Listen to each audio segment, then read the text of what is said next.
Bon,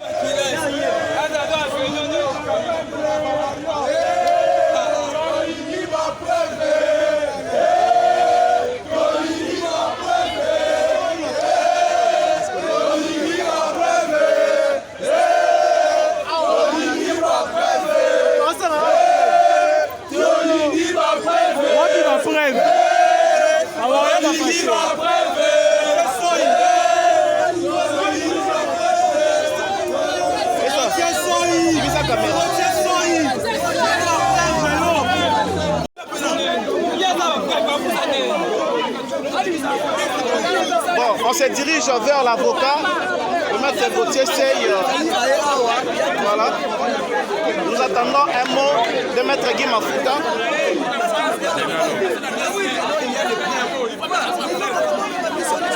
Voilà, nous sommes devant maître Guy Mafuta.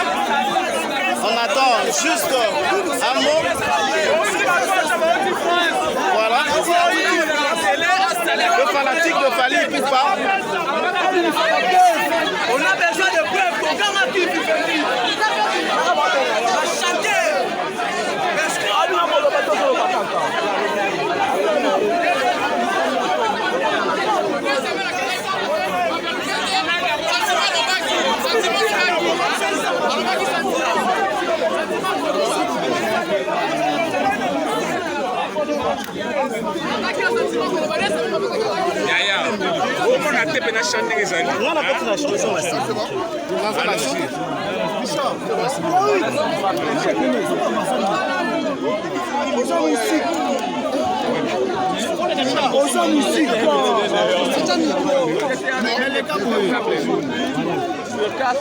Là, vous pouvez déjà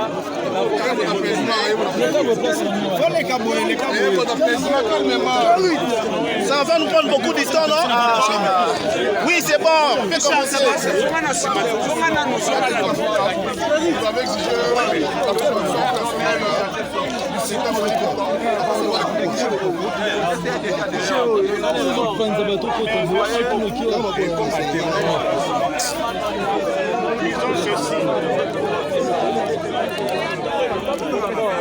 Il y a le principe de l'égalité de tous devant la loi.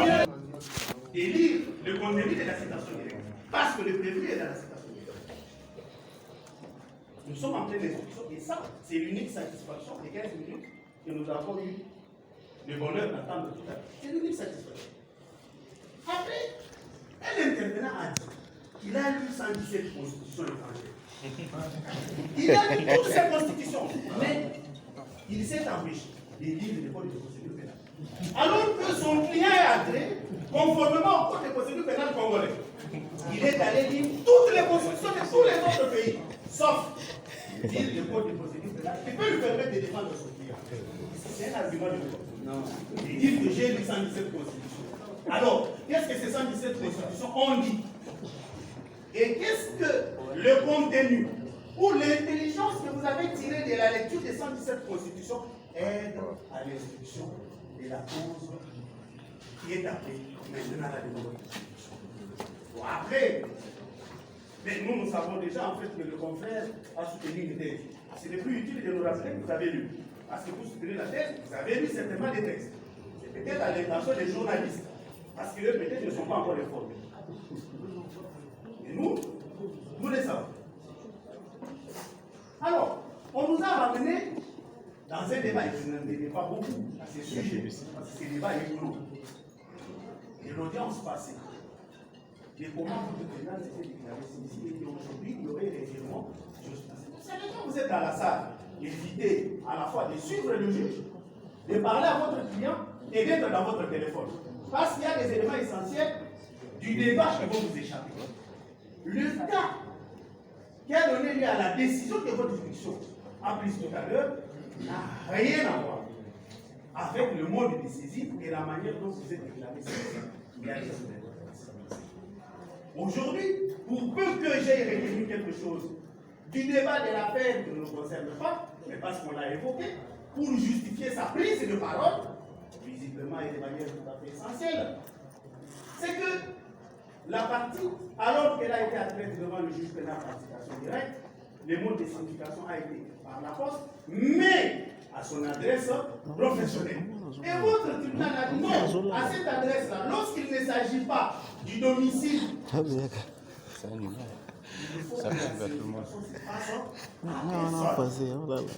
oui, ça c'est du droit.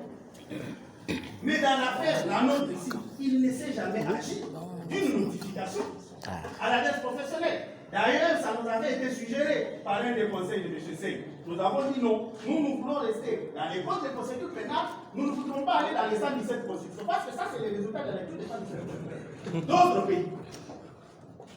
Il faut rester ici. En restant ici, nous pouvons avoir un débat de droit. Évitez-nous, s'il vous plaît, des choses qui n'ont rien à voir et qui nous avancent à la s'il vous plaît. Votre juridiction a posé une question intelligible et qui en réalité a battu déjà en brèche les 15 minutes que nous avons entendues tout à l'heure de la lecture de tous les textes d'ailleurs. Mais, dans tout ce que vous avez dit là, comment vous utilisez les moyens et quelle est la conséquence en droit. Alors on a dit non, laissez-nous d'abord parler, nous sommes nombreux, nous allons parler, lorsque nous allons finir de parler, nous allons vous dire. Madame, visiblement tout le monde a fini de parler sur ce moyen, personne n'a intitulé les moyens.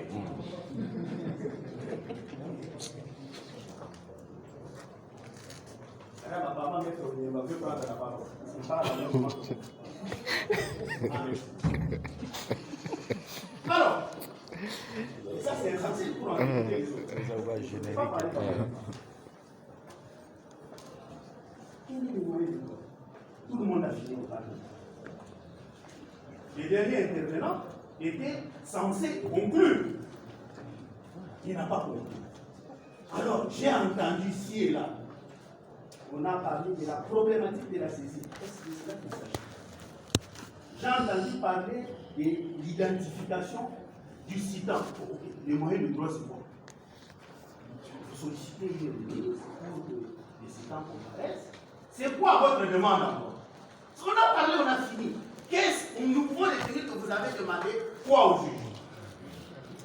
Et qui est une conséquence en droit. Et qui constitue un préalable quelconque qui vous empêche de procéder à l'instruction. D'ailleurs, ils ont déjà entendu.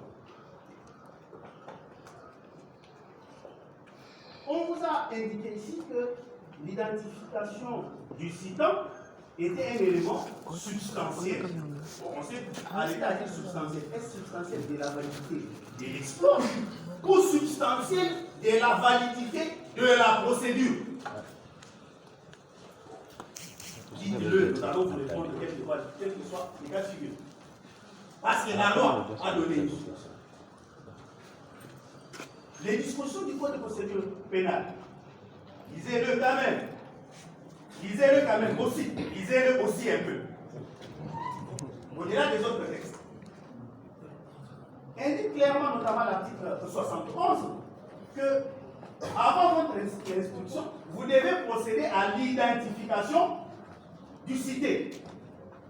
C'est ça. Ou du prévenu, selon les cas. L'identification qui est entendue ici, c'est celle du prévenu. Alors, on vous dit, est-ce un préalable au début de l'instruction que la convention de la partie citante? Non. Pour la partie citante, s'il vous plaît, lisez aussi un tout petit peu. Au-delà de tout ce que vous lisez d'ailleurs, lisez un peu le code de procédure pénale.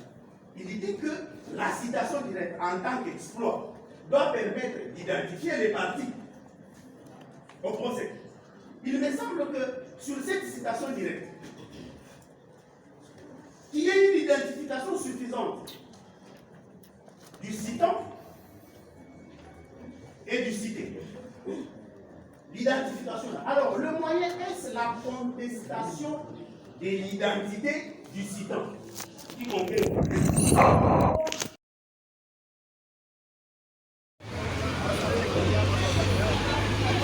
Ça, ce sont les à côté. Les à côté d'après le procès. Les à côté.